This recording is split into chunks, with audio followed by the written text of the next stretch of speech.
hello good evening બધાને કેમ છો જય શ્રી કૃષ્ણ સૌપ્રથમ બધાને રામનવમીની હાર્દિક શુભકામનાઓ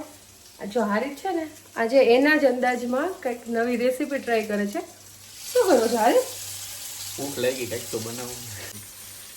શું કરો છો હારિત ઓ માય ગોડ આલુ ટિક્કી બનાવું આલુ ટિક્કી બનાવો છો ઓકે આ બટેટાનો મસાલો છે આમાં શું નાખ્યું છે બીજું તો કંઈ આજે ન ખાઈ નહીં only tomato and chillies okay એટલું તો હાલે ધીમા ગેસે કરી છીએ આપણે ઓકે એટલે મીન્સ કે ઓલી આલુ ટિક્કી આપણે મેકડીમાં આવે એવી થઈ જાય હે ને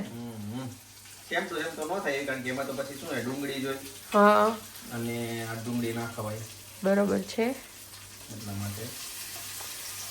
કાંઈ વાંધો નહીં સરસ લ્યો કન્ટિન્યુ હેલો ગાઈસ તો અમે જઈ રહ્યા છીએ આજે આશાપુરા માના મંદિરે જે પેલેસ રોડ પર આવેલું છે રાજકોટમાં હશે એને મેં બી આઈડિયા હશે બહુ એટલે બહુ એનો સાચ છે અને આજે તો પાછી ચૈત્રી નવરાત્રિ ચાલે છે અને સન્ડે છે તો આ રીતના આપણે થોડોક લાભ દઈએ